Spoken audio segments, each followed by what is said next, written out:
Welcome back sa aking YouTube channel mga trops. Kung bago ka pa lang, please click the subscribe button at notification bell para lagi kang updated sa boxing news. 5-Division World Champion Nonito the Filipino Flash Donaire nagbigay komento patungkol sa karir ng monster ng Japan na si 2-Division Undisputed Champion Naoya Inoue. Sa diskusyon patungkol sa kung sino ang deserving sa top 1 pound for pound sa taong 2023 sa pagitan nila former undisputed Terence Bud Crawford at ni Inoue, ay deserve daw ng Japanese monster ang pagiging pound for pound. Maganda daw ang naging performances ni Inoue sa nakalipas na mga taon kaya deserving ito. Samantalang si Crawford naman daw ay deserve ang pagiging fighter of the year sa kadahilanang tinalo daw nito ang pinakamagaling sa dibisyon niya na si Errol Spence Jr. at top pound for pound fighter din. Ito rin daw ang pinakamalaking laban ng taon dahil inabangan daw talaga ito ng buong boxing fans. Ganun pa man ay matatandaan na nakuha na ni Inoue ang pagiging fighter of the year sa ESPN at The Ring Magazine. Samantalang top 1 pound for pound naman si Terence Crawford sa ESPN at The Ring Magazine. Patungkol naman sa kung sino ang pinakamagaling kila Inoue at Crawford base sa fighting ability ng mga ito, ay sumagot si Donaire na mas lamang daw si Crawford kay Inoue dahil complete package daw ang estilo nito.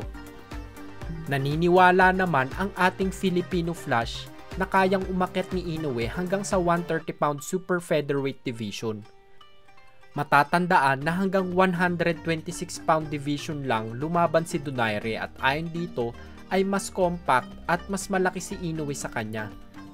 Hindi daw kagaya niya na natural na payat at hirap magdagdag ng timbang, kaya naman naniniwala siya na kaya ng monster ng Japan makipagsabayan hanggang sa 130 pound division. Sa ngayon daw ay maituturing na pinakamalaking pangalan si Inoue dahil sa mga achievements nito sa boxing.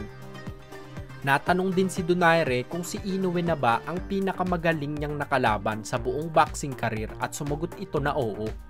Ngunit hindi niya daw masabi kung sakaling makalaban ni Inoue ang mas batang version niya. Marami din daw kasing mga magagaling na boksingero na nakabangga niya noong edad 30s pa lamang siya at hindi niya masabi kung talagang si Inoue ang pinakamagaling na fighter dahil sa age gap. Mas gutom daw kasi ang batang fighter kumpara sa matandang fighter dahil sa pride at ego nito at syempre ay marami pang gustong patunayan. Hindi daw kagaya ng matandang fighter na wala nang pakialam manalo man o matalo sa laban. Paglilinaw naman ni Donaire ay gutom pa rin naman daw siya sa pakikipaglaban at ayaw niyang iwan ang sports ng may pagsisisi. Ayaw daw niya na iwan ang boxing na kakagaling lang sa talo. Ang gusto niyang gawin ay magretiro at masabi sa sarili na nagawa niya lahat ng gusto niya at syempre ang pinaka-importante ay ang pagiging masaya. Manalo man daw o matalo ay hindi na daw mahalaga kay Donaire.